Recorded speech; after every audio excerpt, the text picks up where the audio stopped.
हरे Krishna Krishna conscious books YouTube channel में आपका स्वागत है।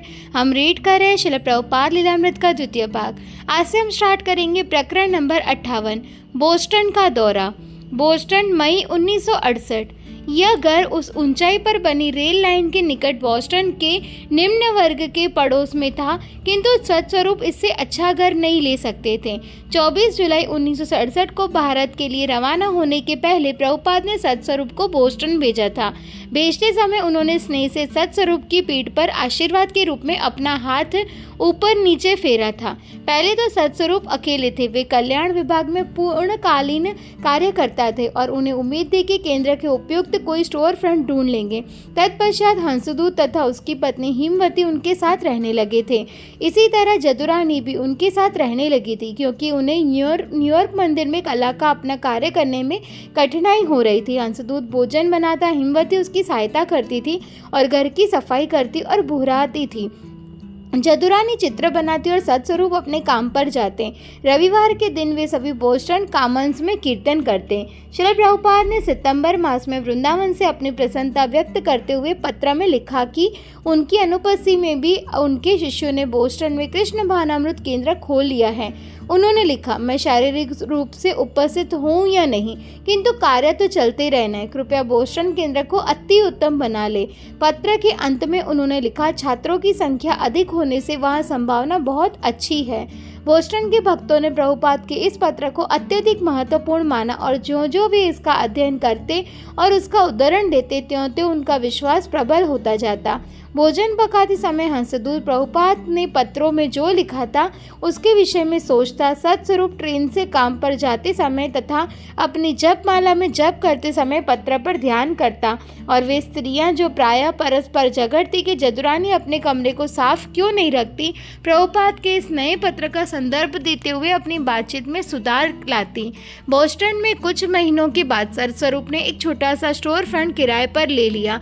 अभी उन्हें चाबी नहीं मिली थी और वे उस स्टोर फ्रंट के भीतर जा भी नहीं पाते थे कि उन्होंने प्रभुपाद को बोस्टन यूनिवर्सिटी के निकट छात्रों के आवास वाली इमारत के स्थित एक छोटे से स्टोर फ्रंट के बारे में लिख दिया।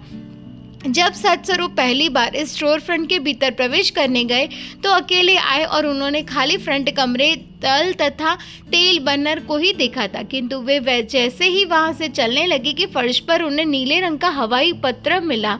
यद्यपि वह दरवाजे से कुछ ही फीट की दूरी पर पड़ा था, किंतु उन्होंने प्रवेश करते समय उस पर ध्यान नहीं दिया था। हवाई पत्र को उठाया तो देखा कि यह कलकत्ता से स्वामी जी का पत्र था। ऐसा लगा मानो स्वामी जी उसका स्वागत करने के लिए वहां थे। ये चमत्कार नहीं तो और क्या था। सत्स्वरूप ने उस नीले हवाई पत्र को खोला और विचार किया कि किस तरह कलकत्ता में स्वामी जी के कमरे से निकलकर हाथों हाथ इस पत्र ने यात्रा की और फिर हवाई जहाज से अमेरिका आया है।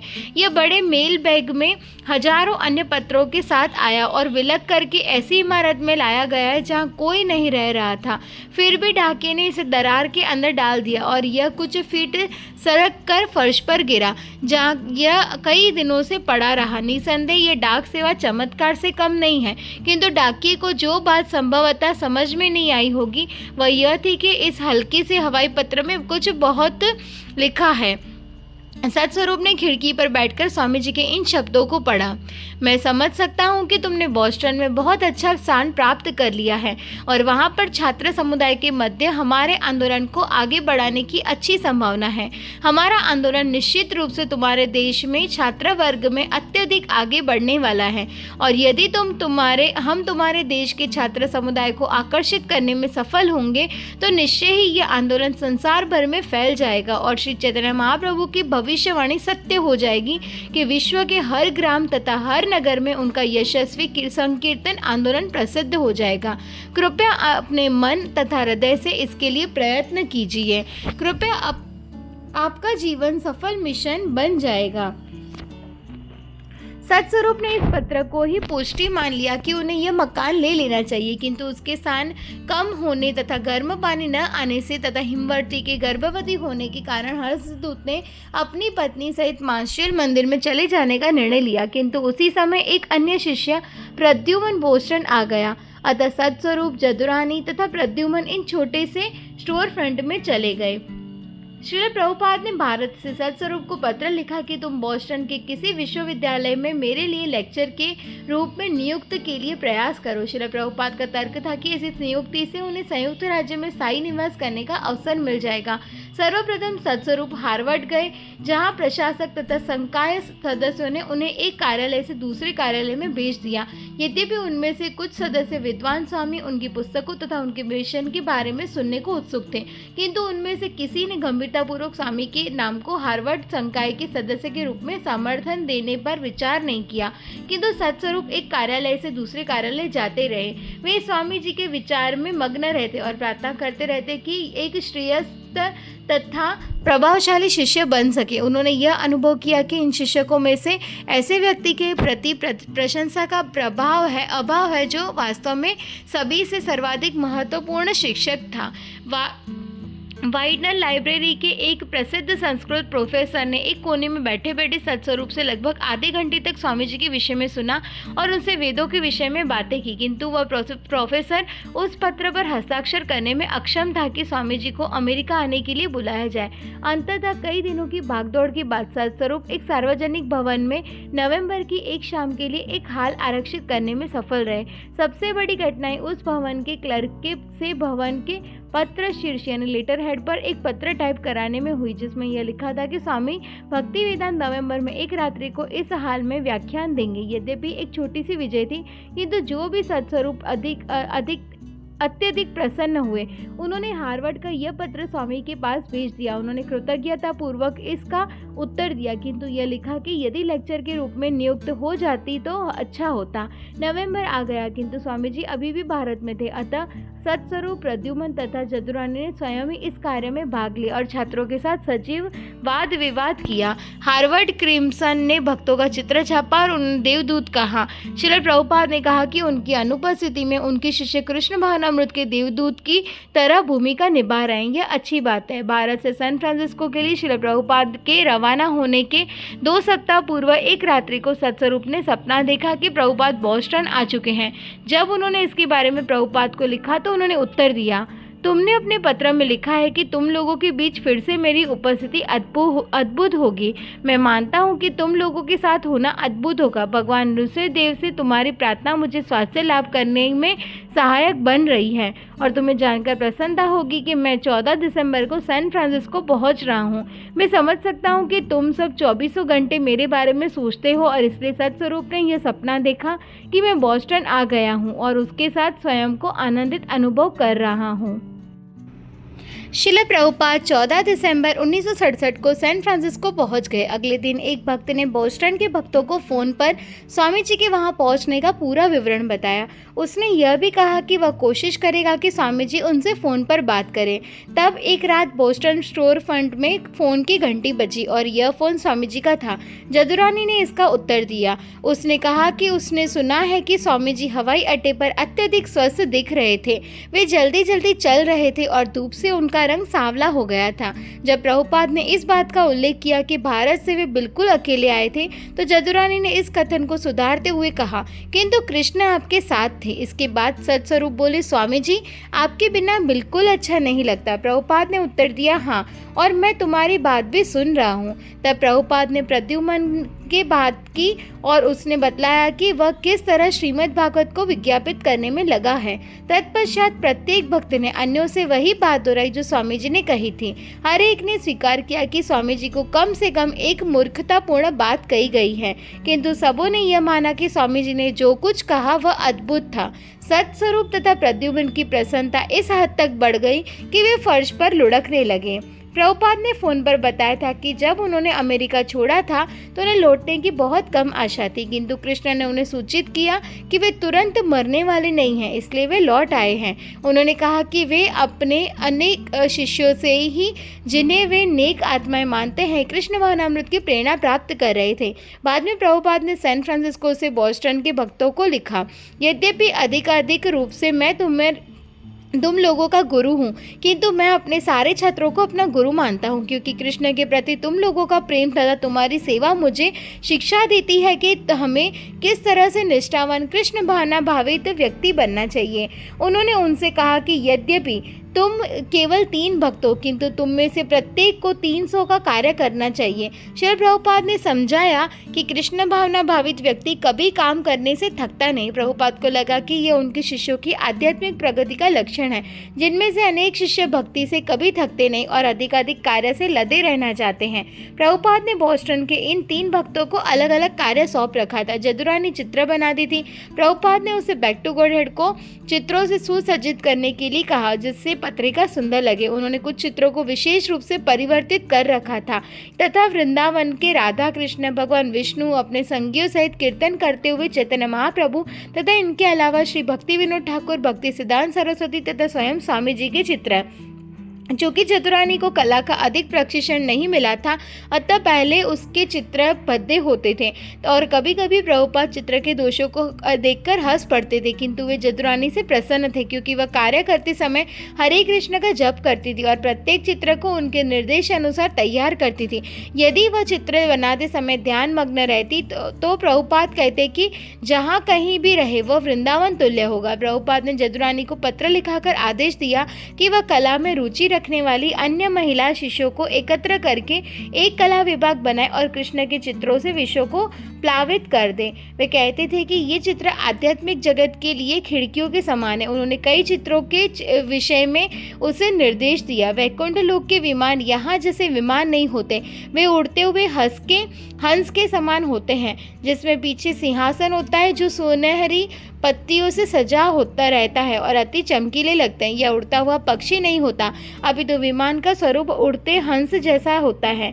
भगवान कृष्ण के शुकर अवतार तथा हिरण्याक्ष असुर के बीच युद्ध का चित्रण करने के लिए प्रभुपाद ने विशिष्ट निर्देश दिया। असुर इच्छा अनुसार कोई भी विराट रूप धारण कर सकते हैं। वे जदुरानी करते हैं, वे सामान्य मानव प्राणी नहीं होते। तुम यह जान लो कि जिस व्यक्ति के साथ ईश्वर को युद्ध करना पड़ता है वह कोई सामान्य व्यक्ति नहीं होता। वह ईश्वर के साथ समान रूप से खेल सकता है, किंतु कोई व्यक्ति भगवान से बढ़कर नहीं हो सकता। हाँ, वराह अति सुंदर होता है। सामान्यतः वराह का चित्र आधा मानव और आधा शूकर के रूप में बताया जाता है, किंतु भागवतम में जो इसे पूर्ण शूकर बताया गया है, तुम अगले 2 पाँव को 2 हाथों के रूप में और पिछले 2 पाँव को पाँव के रूप में बना सकती हो और यथासंभव जितना सुंदर हो सके बनाओ। हाँ, भगवान शुक्र की ही तरह ललाई लिए होते हैं। अपनी चित्रकला सुधारने के लिए जदुरानी ने महान शिक्षकों का अध्ययन करना शुरू किया, किंतु जब उसने नारद मुनि को राफेल की शैली के अनुसार रंगा तो प्रभुपाद ने कहा कि नारद अत्यधिक कामी लगते हैं। उन्होंने कहा कि मुझे तुम्हारा नारद का पहले वाला चित्र अधिक अच्छा लगता है। यद्यपि यह स्टिक चित्र जैसा ही था, क्योंकि उसने उसे उसी प्रिंट का अनुकरण करने का प्रयास किया था जो उन्हें दिया गया था। नारद के नवीन कामुक चित्र को देखकर तथा जदुरानी की यह योजना सुनकर कि वह कला का अध्ययन और अपने कला चित्रों को बेचना चाहेगी, इस पर प्रभुपाद ने कटु शब्दों में उत्तर दिया, तुम पहले से ही महान चित्रकार हो। तुम जनता की इंद्रियों को तुष्ट करने के लिए महान चित्रकार नहीं बनना चाहती। यदि तुम्हारे ये चित्र सामान्य जनों को स्वीकार्य नहीं होते हैं तो इसकी परवाह नहीं, वे सब मूर्ख है। तुम यथासंभव अच्छे चित्र बनाने का प्रयास करती हो, किंतु मूढ़ जनता की इंद्रियों की तुष्टि के लिए नहीं। कल मैं एक यूनिटेरियन गिरजाघर में गया था। वहाँ पर मैंने केवल काठ तथा बांस के बने 2 चित्र देखे और मुझे अपनी महान कलाकार गोविंद दासी द्वारा बताया गया कि यह आधुनिक अमूर्त कला है, किंतु मैं उन्हें काठ तथा बांस के संयोग के अलावा और किसी रूप में न देख सका। मेरे कृष्ण भावनामृत को जागृत करने के लिए उसमें कुछ भी नहीं था। अतः तुम यदि इस तरह से महान चित्रकार बनना चाहती हो तो मेरी प्रार्थना यह होगी कि कृष्ण तुम्हें बचा लें। खैर, यदि जनता नहीं खरीदती तो इसे उसकी परवाह भी नहीं है। तुम बेचने के लिए इतने उत्सुक क्यों हो? हम तुम्हें भक्तों में निःशुल्क वितरित कर देंगे। यदि इंद्रिय तृप्ति वाले समाज में हमारी चीज़ों की मांग नहीं है तो इसका अर्थ यह नहीं कि हम अपने सैद्धांतिक बदलने जा रहे हैं। हम तो कृष्ण को तुष्ट करने के लिए हैं, किसी व्यक्ति की इंद्रियों को नहीं। यही हमारे जीवन का सिद्धांत होना चाहिए। जदुरानी हतोत्साही हो गए और उसने अपने आप को मूर्ख तथा विपथगामी शिष्य की तरह अनुभव किया और प्रभुपाद को केवल संक्षिप्त उत्तर लिख भेजा। वह कई दिनों तक उदास रही और अपनी स्थिति को निराशाजनक मानती रही। तब उसे दूसरा पत्र प्राप्त हुआ। पहली बार मुझे तुमसे केवल 3 पंक्तियों में लिखा गया पत्र मिला है, अतः मैं समझ सकता हूँ कि मेरे पिछले पत्रों को प्राप्त करने के बाद तुम हताश हुई हो। भाव यह है कि यह एक कहानी है कि मैंने अपनी जाति गंवा दी, फिर भी मेरा पेट नहीं भरा। भारत में रिवाज है कि हिंदू लोग कभी भी मुसलमानों, ईसाइयों के घर या हिंदू ब्राह्मण के घर के अलावा भोजन नहीं करते, किंतु एक व्यक्ति बहुत भूखा था और धोखे से उसने एक मुसलमान के घर में भोजन कर लिया, किंतु जब उसने और भोजन मांगा तो उस व्यक्ति ने मना कर दिया क्योंकि वह मुसलमान और नहीं दे सकता था। अतः उस हिंदू व्यक्ति ने कहा, जनाब मैंने तो अपनी जाति गंवाई, फिर भी मैं भूखा का भूखा रहा। इसी तरह से यदि इस देश के लोगों का स्वीकार्य कलात्मक चित्रों को तेजी से बेचा जा सके तो हमें अपने चित्रों को उसी तरह से प्रस्तुत करने में कोई आपत्ति नहीं है, किंतु मैं जानता हूं कि इस देश में चित्र अपनी उत्कृष्टता के आधार पर नहीं, अभी तो कलाकार की ख्याति के आधार पर बेचे जाते हैं। यही प्रथा भारत में भी प्रचलित है, किंतु विख्यात कलाकार यानी चित्रकार बनने तक काफ़ी समय की आवश्यकता पड़ेगी और हमारे पास समय कम है। हमें अपना कृष्ण भावनामृत अपने जीवन काल में ही पूरा करना है और हमें एक क्षण भी अन्य किसी चीज़ पर नष्ट नहीं करना है। चैतन्य चरितामृत के अनुसार वही व्यक्ति प्रसिद्ध है जो कृष्ण का महान भक्त बनना चाहता है। अतः यदि प्रस्तुत करने पर हमारे चित्रों के तुरंत विक्रय की संभावना नहीं है तो मेरी समझ में हमें अपनी कलात्मक शिल्पकारी को सुधारने की कोई आवश्यकता नहीं है। हमें चित्रों को अपने विभिन्न मंदिरों में टांगकर संतुष्ट हो जाना चाहिए, किंतु हमें प्रसिद्ध कलाकार बनने के लिए अपने मूल्यवान समय की बलि नहीं देनी है जिससे हमारे चित्र झटपट बिक जाएगी। निसंदेह मैं कोई कलाकार नहीं हूँ, नहीं मुझ में कलाकार की दृष्टि से परखने की शक्ति है। मैं तो अनजान व्यक्ति हूँ, अतः जो भी चित्र मुझे अच्छा लगता है उसे मैं अच्छा कहता हूँ और जो चित्र मुझे अच्छा नहीं लगता उसे अच्छा नहीं कहता। यह मेरी सामान्य बात है। अतः मेरी टिप्पणी का कलात्मक दृष्टि से कोई महत्व नहीं है। हतोत्साही न हो, तुम अपना काम चालू रख सकती हो और हम इस विषय पर अधिक बात तब करेंगे जब हम फिर मिलेंगे। इससे उत्साहित होकर जदुरानी और नए चित्र बनाती रही जब तक कि स्टोर फ्रंट में और चित्र टांगने के लिए पर्याप्त स्थान नहीं रहा। प्रद्युम्न का कार्य संस्कृत देखना था। प्रभुपाद ने उसे निपुण बनाने के लिए इसलिए प्रोत्साहित किया ताकि वह एक दिन श्रीमद् भागवत के अनुवाद कार्य में सहायक बन सके। यद्यपि प्रद्युम्न ने मंदिर को सहायता पहुंचाने के लिए एक इंश्योरेंस कंपनी से क्लर्क का काम ले रखा था, तथापि जब वह अपनी नौकरी पर नहीं होता था तो सामान्यतः वह तहखाने में संस्कृत का अध्ययन करता रहता। वह एक स्वाभाविक छात्र की भांति पुस्तकें एकत्र करने लगा और अब उसने हार्वर्ड के संस्कृत छात्रों तथा प्रोफेसरों से बातें करना आरंभ कर दिया। वहाँ एक प्रमुख प्रोफेसर ने उसे अपने संस्कृत पाठ्यक्रमों में जांच का काम देखने की अनुमति दे दी। प्रभुपाद ने प्रद्युम्न को जो कुछ सबसे पहला कार्य दिया वह ब्रह्म संहिता के संस्कृत पदों के अंग्रेजी पर्यायवाची शब्द ढूंढने का था। उन्होंने उस विशिष्ट पुस्तकें भी पढ़ने के लिए निर्धारित कर दी। प्रद्युम्न ने अति उत्साहित के साथ यह कार्य शुरू कर दिया, यहाँ तक कि वह मंदिर के लिए सत्स्वरूप द्वारा भेजे गए कार्यों को करने में भी दूर रहने लगा। प्रभुपाद प्रद्युम्न के कार्य से प्रसन्न थे, जिससे प्रद्युम्न को अधिकाधिक कार्य करने की प्रेरणा मिलने लगी। किंतु जब उसने प्रभुपाद के पास उनकी पुस्तकें पढ़ने के लिए वांछित पुस्तकों की सूची अनुमोदन के लिए भेजी तो प्रभुपाद ने खतरे के प्रति उसे आगाह कर दिया। यद्यपि वे प्रद्युम्न की विद्वता में रुचि ले रहे थे। जहाँ तक पुस्तकों की सूची की बात है, एक S.K. घोषण द्वारा रचित, लॉर्ड गौरंग तथा बान महाराज द्वारा लिखित वेदेर परिचय व्यर्थ है और तुम उन्हें पा भी नहीं सकोगे। अन्य पुस्तकें तथा गौड़ीय लेख स्वीकार्य है। मुझे जानकर प्रसन्नता है कि तुम बोस्टन में कृष्ण भावनामृत प्रचार कार्य को विस्तृत करने के लिए कठिन परिश्रम कर रहे हो।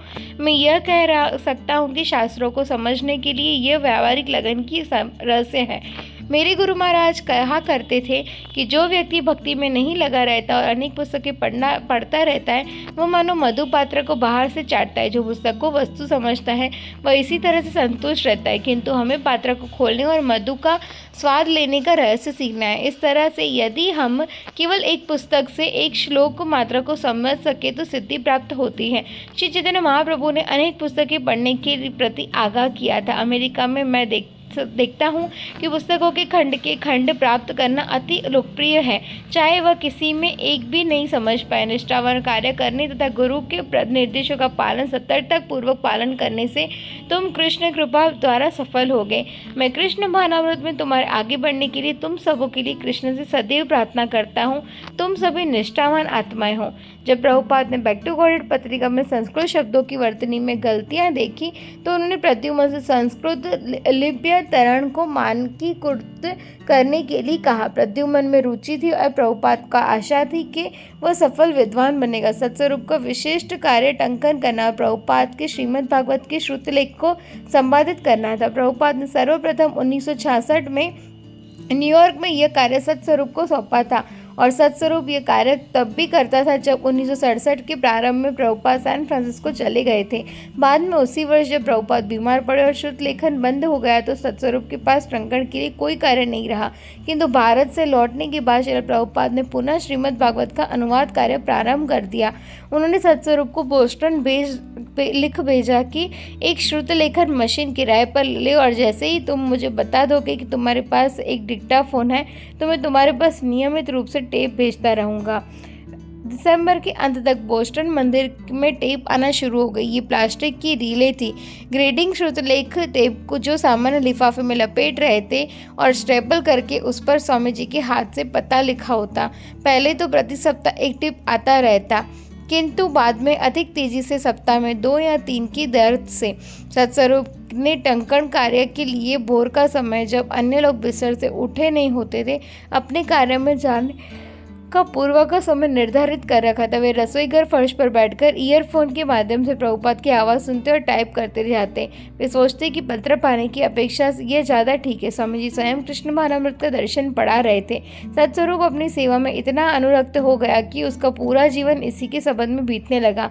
वह शहर के डाकिये तक के लिए स्नेह अनुभव करने लगा, क्योंकि डाकिया ही स्वामी जी की टेप उसके लिए लाता था। यद्यपि सत्स्वरूप स्वयं को प्रभुपाद की आवाज़ सुनने में दक्ष मानते थे, किंतु एक टेप में ऐसा शब्द था जिसे वे नहीं समझ सके।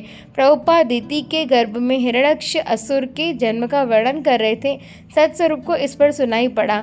दिति के गर्भ में छिद्रों से सारा ब्रह्मांड अंधकारमय हो गया। भला दिति के गर्भ धारण में छिद्र कैसे हो सकता थे? प्रभुपाद ने लिख भेजा, छिद्र यानी पोर्स नहीं, बल यानी फोर्स।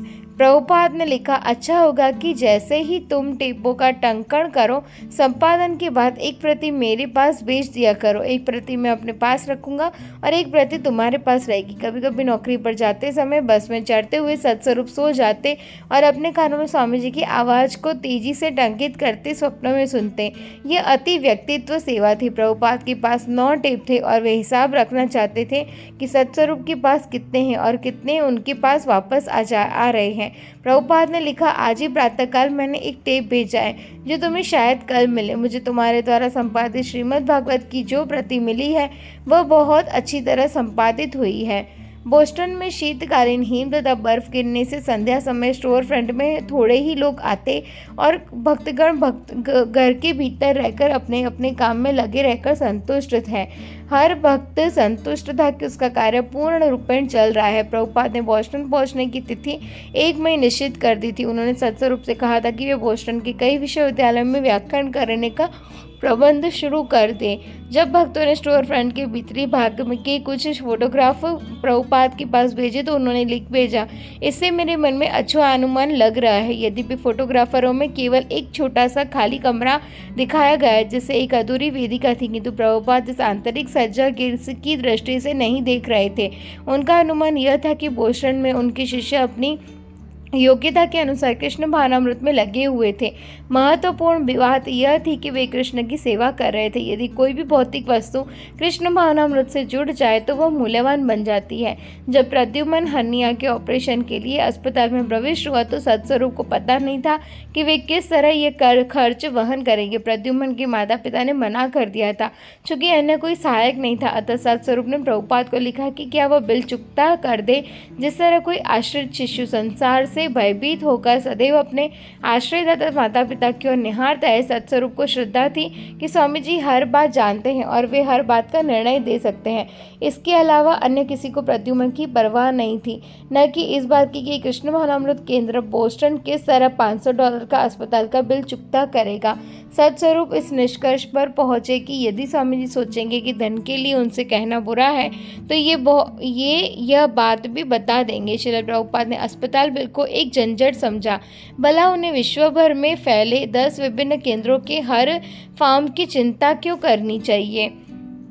यद्यपि उन्होंने सत्स्वरूप को सुझाया कि उनके शिष्यों को एक गवर्निंग बोर्ड बनाकर इस समस्या का प्रबंध करना चाहिए। उनके विकास कर रहे संस्थान का ठीक से प्रबंध होना चाहिए और सब कुछ प्रभुपाद द्वारा ही नहीं होना चाहिए। उन्हें गुरु के लिए उचित कार्य करने के लिए छोड़ दिया जाना चाहिए। यह नहीं कि उन्हें ही एक साथ कोषाध्यक्ष, अध्यक्ष, मुसीबत झेलने वाले तथा हर केंद्र के हर भक्त की हर समस्या का परामर्शदाता होना चाहिए। फिर भी ऐसा हो रहा था क्योंकि वे अधिकाधिक शिष्य स्वीकार करते जा रहे थे। वे हर बात के लिए उन्हीं का ही मुंह ताकते चाहे चिकित्सा के लिए परामर्श हो, विवाह परामर्श हो, आर्थिक सहायता या दिव्य ज्ञान हो। प्रभुपाद ने कहा कि इससे उन्हें सिरदर्द होता है। प्रद्युम्न की शल्य चिकित्सा सफल होने जाने पर प्रभुपाद ने उसे बधाई देते हुए कहा, मुझे यह जानकर प्रसन्नता होगी कि तुम अपने स्वास्थ्य में कैसी प्रगति कर रहे हो, किस तरह ठीक हो रहे हो, और मुझे चिंता है कि अभी मैं तुम्हें दर्द हो रहा होगा। मुझे जानकर प्रसन्नता है कि तुम्हारी देखभाल ठीक से हो रही है और तुम सीढ़ी चढ़कर ऊपर नहीं जा रहे हो। ये बहुत अच्छी बात है। जो प्रभुपाद के आगमन का समय निकट आता जा रहा था, सत्स्वरूप, प्रद्युम्न तथा जदुरानी ने उनके रहने का पूरा प्रबंध कर लिया। जब उन्होंने प्रभुपाद को न्यूयॉर्क में अत्यंत विनय पूर्वक यह बताते हुए लिखा कि उनके पास क्या था और वह पूछा कि और क्या चाहिए, तो उन्होंने उत्तर दिया कि वे स्टोर फ्रंट से घर तक 9 ब्लॉक चलने के लिए तैयार है, यदि बीच में कोई पहाड़ी न हो। उन्हें इसकी कोई चिंता नहीं थी कि उनके साथ कमरे में कितने भक्त ठहरेंगे, किंतु उन्हें एक पृथक शांत स्थान चाहिए। जहाँ तक कॉलेज व्याख्यान का कार्यक्रमों की बात है, उन्होंने कहा कि ये व्याख्यान चाहे छोटे हों या बड़े, वे सदैव सेवा करने के लिए तैयार है। उन्होंने लिख भेजा, संभवतः तुम अच्छी व्यवस्था कर रहे हो, मुझे सुनने के लिए अनेक लोग आएंगे, अतः उस स्थिति में मुझे अवश्य आना चाहिए। 1 मई 1968 बोस्टन में प्रभुपाद से मिलने वाली प्रथम व्यक्ति भक्त जदुरानी थी, जो अपने गुरु के लिए फूलों की माला लाई थी। जब दोनों मंदिर आने के लिए टैक्सी में चढ़े तो प्रभुपाद ने जदुरानी से उसकी चित्रकारी के बारे में पूछा। उसने शिकायती लहजे में कहा कि उनके आगमन की तैयारी करने में उसे वेदी के लिए कुछ सामग्री सीनी थी, पर्दे लगाने थे और पोस्टर बना कर पूरे शहर में चिपकाने थे, क्योंकि मंदिर के पुरुषों को अपने अपने कार्यालय में कार्य करने जाना था। फलतः वह वास्तविक चित्रकला सेवा नहीं कर पाए। प्रभुपाद ने कहा, चिंता मत करो, मैं ज़्यादा दिनों तक नहीं रुकूंगा। टैक्सी प्रभुपाद के घर चेस्टर स्ट्रीट में रुकी। यह 2 मंजिला इमारत थी, जिसमें प्रभुपाद का घर पहली मंजिल पर था। ऊपर की मंजिल में बोस्टन यूनिवर्सिटी के कुछ छात्र रह रहे थे। उन्होंने यह निर्णय लिया कि स्वामी जी के आने पर वे मंद स्वर में से संगीत बजाएंगे। उनकी मोटरसाइकिलें घर के पास एक कोने में रखी थी।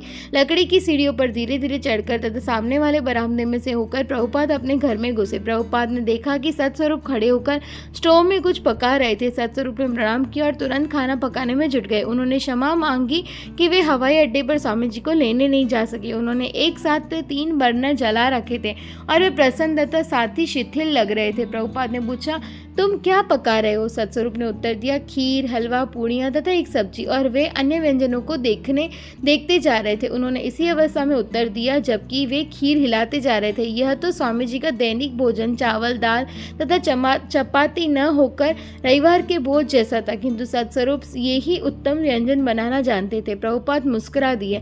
रसोई घर की चारों ओर नजर फेरते हुए उन्होंने खिड़की पर लगे पोस्टर को देखा। पवित्र नाम वाले गुरु महाराज बोस्टन पधार रहे हैं, यह स्वामी जी का फोटो था और उसके नीचे वेद विश्वविद्यालय में उनके भाषण के कार्यक्रम थे।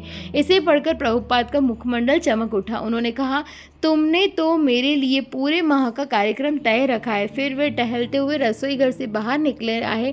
सत्स्वरूप अकेले दोपहर के भोजन की जल्दी से तैयारी करने में लग गए, ध्यान से देखते हुए कि कोई चीज जली नहीं। प्रभुपाद अपने कमरे में घुसे और एक तकिए पर पीठ टिकाकर एक नीची डेस्क पर बैठ गए। जदुरानी ने सुझाया, अब आप थोड़ा विश्राम क्यों नहीं करते? प्रभुपाद का उत्तर था, मैंने हवाई जहाज में विश्राम कर लिया। जदुरानी ने जोर दिया, ठीक है, अब कुछ और विश्राम कर ले। प्रभुपाद ने अपना मुंह उससे दूसरी ओर मोड़कर धीमे से कहा, मैं सारा दिन तथा रात विश्राम करने के लिए नहीं हूँ। प्रभुपाद ने सत्स्वरूप को आने के लिए बुलवाया। गौरसुंदर उन्हें लाने गया, किंतु यह कहते लौट आया कि सत्स्वरूप नहीं आ सकते क्योंकि वे भोजन बनाने में अत्यधिक व्यस्त है। अंत में जब प्रभुपाद का भोजन आ गया तो उनके कमरे के भक्तों ने क्षमा मांगी और प्रभुपाद को अकेला छोड़ दिया। अधिकांश भक्त, जिनमें कई अतिथि तथा न्यूयॉर्क से आए दर्शक थे, रात भर स्वामी जी का घर ठीक करते रहे। अतः वे विभिन्न कमरों में फर्श पर सो गए। प्रभुपाद उनके खर्राटे सुन रहे थे और भोजन समाप्त करने के बाद वे बाहर निकलकर बिना किसी को जगाए एक कमरे से दूसरे कमरे में जाकर देखते रहे। वे रहने के कमरे में सोफे पर बैठ गए। शीघ्र ही भक्तगण जग गए और उनके साथ बैठ गए। प्रभुपाद ने वृंदावन में कृष्ण के विषय में बात करना शुरू किया। उन्होंने कहा, वृंदावन तो राधा रानी का साम्राज्य है। यदि वृंदावन में कोई मुझसे भेंट करना चाहे, वे अपने पीछे के दरवाजे की ओर देखते जा रहे थे, तो वे जय राधे कहेंगे। प्रभुपाद ने उच्च स्वर में पुकारा, मानो वे पिछले दरवाजे से आने वाले दर्शक हो। पुनः पिछले दरवाजे की ओर देखते हुए कहा, और मैं कहूँगा जय राधे। कृष्ण बहुत कठोर अनुशासन प्रिय है और राधा बहुत अच्छी है। कोई स्त्री जब तक कि वह अस्वाभाविक नहीं हो अत्यंत दयालु और निम्र होती है, और राधा रानी अस्वाभाविक नहीं है। बाद में जदुरानी ने स्वामी जी से क्षमा मांगी कि उसने मूर्खतावश कार में उनसे शिकायत की थी। उन्होंने उससे कहा था कि तुम चिंता मत करो, मैं अधिक समय तक नहीं ठहरूंगा, किंतु वस्तुतः वह चाहती थी कि स्वामी जी स्थायी रूप से रहे। वह यह नहीं चाहती थी कि वे सोचे कि उनकी उपस्थिति से असुविधा होगी। उसने इसलिए शिकायत की थी कि उसे चिंता थी कि वह प्रभुपाद द्वारा सौंपे गए कार्य की उपेक्षा कर रही थी। जब भी सत्स्वरूप उसे चित्ररथ बनाने के अलावा कोई सेवा कार्य करने को कहते तो उसकी समझ में न आता कि वह किस कार्य को पहले करे। प्रभुपाद ने धैर्यपूर्वक सुना। वे अच्छी तरह समझ रहे थे कि वह क्या कहना चाह रही थी। उन्होंने कहा, गुरु की प्रत्यक्ष आज्ञा सर्वोपरि कार्य है, जब तक कि कोई आपातकालीन स्थिति न हो। बोस्टन में प्रभुपाद का पहला कॉलेज व्याख्यान नॉर्थ ईस्टर्न यूनिवर्सिटी में होना था। दोपहर का समय था और डाउनटाउन बोस्टन के मध्य में फर्शी पत्थर लगा है कैंपस हजारों छात्रों से भरा था। प्रभुपाद अपने शिष्यों की छोटी सी मंडली के साथ भीड़ के बीच से गंभीरता पूर्वक आगे बढ़ गए थे।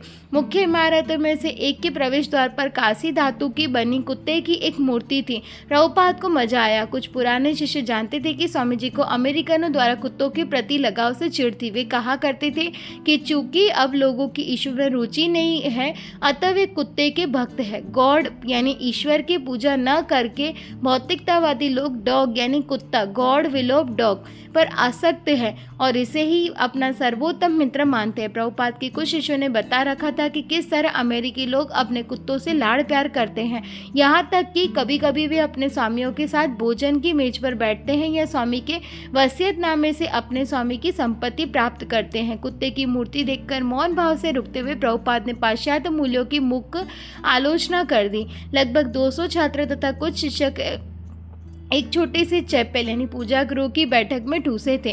प्रभुपाद वस्त्राच्छादित मेज पर पालती मारकर बैठ गए और सत्स्वरूप ने एक मुंह वाले मृदंग को बजाते हुए कीर्तन शुरू किया। कीर्तन के बाद प्रभुपाद माइक्रोफोन की ओर झुके, आप लोगों को धन्यवाद कि आपने भगवान को महिमा मंडित करने का यह अवसर मुझे प्रदान किया है। और वे परम ब्रह्म के 3 पहलुओं पर व्याख्यान देने लगे। ये 3 पहलू सूर्य के 3 पहलू, सूर्य प्रकाश, सूर्य गोलोक और सूर्य देव के तुल्य थे। यद्यपि परम ब्रह्म एक है, किंतु कुछ लोग इसे निर्विशेष सर्वव्यापक प्रकाश मानते हैं।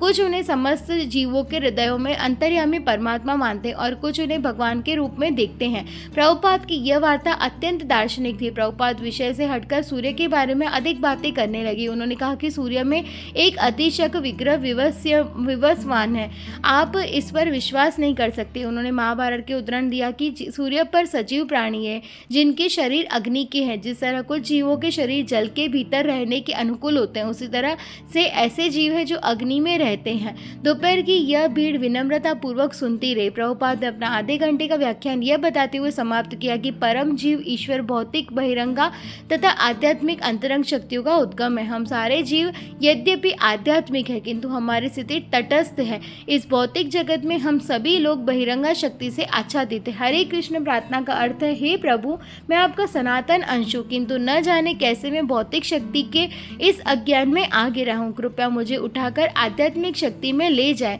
यद्यपि प्रभुपाद ने श्रोताओं को बाद में रुकने और अपने शिष्यों से बात करने के लिए आमंत्रित किया था, किंतु जब घंटी बजी तो एकाएक व्याख्यान समाप्त हो गया और अधिकांश छात्र तुरंत चैपेल से चले गए जिससे छात्रों का अगला समूह बैठ सके। यह तो शैक्षिक फैक्ट्री थी। कक्षा समाप्त हो गई और अब स्वामी जी तथा उनके अनुयायियों को यहाँ से चले जाना था। जब प्रभुपाद हॉल से नीचे उतर रहे थे तो एक कॉलेज प्रशासक की पत्नी उनके साथ बोली और उसने हंस हंसकर तेजी से बातें करने लगी कि उनके आने से यूनिवर्सिटी का हर सदस्य अत्यधिक प्रसन्न हुआ है। वह दरवाजे तक उनके साथ गई और फिर उसने हाथ मिलाया। फिर वह सत्स्वरूप की ओर मुड़कर कहने लगी कि सब कुछ सुंदर ढंग से निपट गया और स्वामी जी बहुत अच्छा बोले। वह डाक से फीस के रूप में $500 भेज देगी। उत्तेजित तथा सफल अनुभव करते हुए भक्तगण कार तक प्रभुपाद के साथ गए। अपने घर वापस आकर प्रभुपाद ने स्वीकार किया कि वह अत्यंत सफल कार्यक्रम रहा।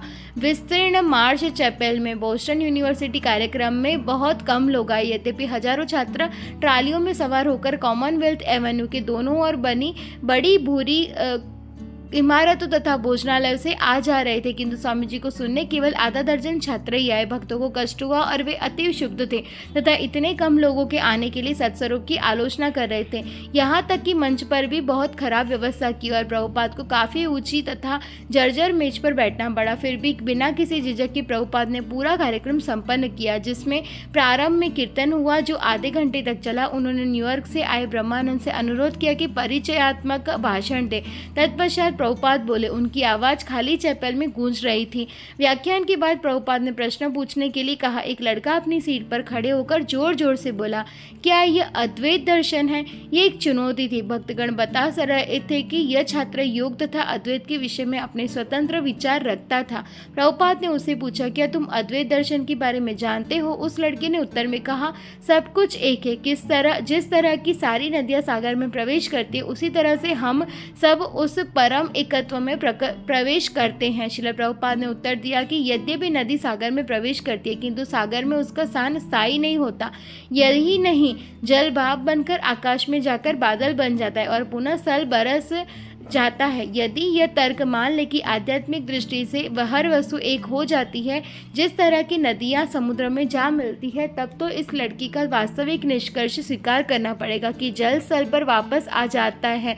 इसी तरह उन आत्माओं को जो परम ब्रह्म के तदाकार होने का प्रयास करते हैं पुनः भौतिक जगत में आना पड़ेगा। प्रभुपाद ने एकत्व की निर्विशेष संकल्पना को पूरी तरह खंडित कर दिया। वह लड़का चुप होकर बैठ गया। फिर कोई अन्य प्रश्न नहीं किया गया। बाद में अपने शिष्यों से बातें करते हुए प्रभुपाद ने व्यंग्यतापूर्वक कहा, लोग आजकल यह भी नहीं जानते कि अच्छा प्रश्न किस तरह पूछा जाए। ये निर्विशेषवादी सदैव यही घिसा पिटा प्रश्न पूछते हैं जो समुद्र में नदी के मिलने का है। मंदिर वापस जाते समय कुछ भक्त ऐसे ही कम भीड़ वाले कार्यक्रम में स्वामी जी को ले जाने के विषय में बड़बड़ाते रहे। ब्रह्मानंद सत्स्वरूप को आगाह किया कि अगला कार्यक्रम यदि ऐसा ही होना है तो अच्छा है कि वह न हो। श्रील प्रभुपाद कैम्ब्रिज के मैसाचुसेट्स इंस्टीट्यूट ऑफ टेक्नोलॉजी की विश्वव्यापी ख्याति से अवगत थे। वहां पर अध्ययन हेतु बहुत से भारतीय आते जाते थे। वस्तुतः एक भारतीय संगठन ने प्रभुपाद को बोलने के लिए आमंत्रित किया था। सायंकाल जब प्रभुपाद वहां पहुंचे तो उन्होंने देखा कि 100 से भी अधिक लोग एक गलीचा बिछे भव्य सभागृह में उन्हें सुनने की प्रतीक्षा कर रहे थे, जहाँ पर प्रभुपाद का व्याख्यान होना था। कुछ छात्र फर्श पर बैठे थे जबकि अन्य छात्र कमरे भर में इधर उधर फैले चमड़े से मटे कोचों तथा कुर्सियों पर बैठे थे। यद्यपि व्याख्यान शुरू होने का समय हो चुका था किंतु भक्तगण अभी तक साज सामान के साथ नहीं पहुंचे थे। वहां पर न तो प्रभुपाद के लिए फूल माला थी, न कृष्ण का कोई चित्र था, न महामंत्र का कोई संकेत था। श्रोता प्रतीक्षारत थे। सत्स्वरूप ने चिंतित होकर प्रभुपाद से पूछा कि आप चित्र के बिना शुरू कर सकते हैं? श्री प्रभुपाद ने विशाल जनसमूह को देखा और केवल इतना ही कहा, चित्र महत्वपूर्ण नहीं है। वे साधारण काठ के मंच पर बैठ के, चूंकि अभी तक वाद्य यंत्र नहीं आए थे इसलिए उन्होंने एक भक्त से हरे कृष्ण एल्बम चलाने के लिए कहा। श्रील प्रभुपाद ताली बजाते हुए बैठ गए और सुनने लगे। प्रभुपाद ने निर्भीक होकर MIT में निहित संकल्पनाओं को ही चुनौती दे डाली। उन्होंने पूछा कि इस विशाल विश्वविद्यालय में आत्मा की औद्योगिकी का अध्ययन करने के लिए, उस सिद्धांत की समझने के लिए जो जीवित शरीर को मृत शरीर से विभेदित करता है, वह तत्व जो शरीर में विद्यमान होकर शरीर को जीवन देता है और अनुपस्थिति होने पर मृत्यु को ला देता है, वह विभाग कहाँ है? जीवन के इस अति महत्वपूर्ण सिद्धांत का अध्ययन करने वाले विज्ञान का है। उन्होंने तर्क किया कि यद्यपि विज्ञानी जीवन को रसायनों का पुंज या वैद्युत स्पंद मानते हैं, फिर भी वे रसायनों को जोड़कर जीवन उत्पन्न नहीं कर सकते। ऐसा क्यों है? इस विश्वविद्यालय में कोई ऐसा विभाग नहीं है जो इस प्रश्न का उत्तर दे सके, इसलिए लोग अज्ञान में, अंधकार में है। वे न तो आत्मा को जानते हैं, न अगले जीवन को या पाश्विक प्रवृत्तियों से परे मानव जीवन को या पाश्विक वृत्तियों से परे मानव जीवन के अभिप्राय को जानते हैं, किंतु यह विज्ञान भगवत गीता में पढ़ाया जाता है। व्याख्यान के बाद कई प्रश्न पूछे गए। एक छात्र ने पूछा, आपके पीछे मंच पर उस वस्तु का प्रतीक क्या है? प्रभुपाद मुड़े और उन्होंने एक यू आकार का एक धातु स्टैंड देखा जो कृष्ण के चित्र को रखने के लिए था, किंतु यह चित्र आया ही नहीं था। प्रभुपाद ने क्रोध होकर बोले, यह मैं नहीं जानता कि यह क्या है, यह कोई औद्योगिक प्रतीक है। एक अन्य छात्र ने प्रश्न किया, आप अपने मस्तक में ये चिन्ह क्यों लगाते हैं? प्रभुपाद इस प्रश्न से गुस्सा हो उठे और उन्होंने उलट कर पूछा, तो अपने गले में टाई क्यों बांधते हो? वह छात्र अपने टाई की ओर देखता हुआ बैठ गया और तब प्रभुपाद ने उसे समझाया कि ऐसे प्रश्न व्यर्थ है कि लोग कोई वस्त्र क्यों पहनते, विशेषतः जब वर्तमान विषय की गंभीरता से विचार किया जा रहा हो। जब प्रश्नोत्तर काल समाप्त हुआ तो सत्स्वरूप खड़े हुए। उन्होंने छात्रों को संबोधित किया और उनसे अन्य कॉलेज व्याख्यानों को सुनने आने के लिए या मंदिर में उन्हें सुनने के लिए आमंत्रित किया गया। सत्स्वरूप ने कहा, जहाँ जहाँ संत पुरुष जाता है वह तीर्थ बन जाता है। और मई मास में बोस्टन एक तीर्थ बन चुका है, अतः आप इसका लाभ उठाने आए। जब श्रील प्रभुपाद अपने शिष्यों सहित विदा हो रहे थे तो भारतीय संकाय सदस्यों तथा छात्रों का एक समूह आकर उनको घेर कर खड़ा हो गया और जल्दी जल्दी बोलते हुए उनको चुनौती देने लगा। एक छात्र ने, जो एकेश्वरवाद का समर्थन था, बलपूर्वक कहा कि परब्रह्म की सर्वोच्च अभिव्यक्ति यही है कि सब कुछ एक है। प्रभुपाद ने उसे समझाने का प्रयास किया कि एकत्व का प्रारंभिक विचार है, क्योंकि उस एक से नाना प्रकार की अभिव्यक्तियां निकलती है, किंतु वह छात्र हार न मानने वाला था न। अतः प्रभुपाद उससे तर्क करते हुए उत्तेजित हो उठे। प्रभुपाद उसकी कमीज का कॉलर पकड़कर चिल्लाए, तुम कहते हो कि हर वस्तु एक है, तो यह सूती कमीज और सूती गेंद एक है, तो तुम सूती कमीज के बदले सूती गेंद क्यों नहीं पहनते? भारतीय औद्योगिकीविदों ने प्रभुपाद को घेर लिया, उच्च स्वर से वाद विवाद करने लगे। श्रील प्रभुपाद के शिष्य हक्का बक्का होकर देख रहे थे। गोविंद दासी ने भक्तों को स्वामी जी के स्वास्थ्य के बारे में आगाह किया। ब्रह्मानंद तथा अन्यों ने आक्रामक भारतीयों को समझाया कि एक साधु से बात करने का यह तरीका नहीं है। तभी एक भक्त ने सूचना दी कि प्रभुपाद की कार खराब हो गई, अतः एक व्यक्ति टैक्सी लेने सड़क की ओर दौड़ा। वाद विवाद चलता रहा। जब टैक्सी आ गई तो कुछ भक्तों ने वाद विवाद करने वालों के बीच में घुसते हुए कहा, स्वामी जी आपकी टैक्सी आपकी प्रतीक्षा कर रही है, वह और अधिक नहीं रुक सकती, आपको चलना ही है। और उन्होंने अपने गुरु को तर्क कर रहे औद्योगिकी विदों से अलग किया। प्रभुपाद ने इस संध्या को सफल माना।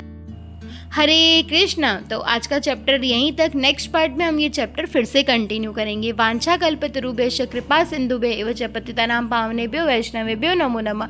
श्रील प्रभुपाद की जय।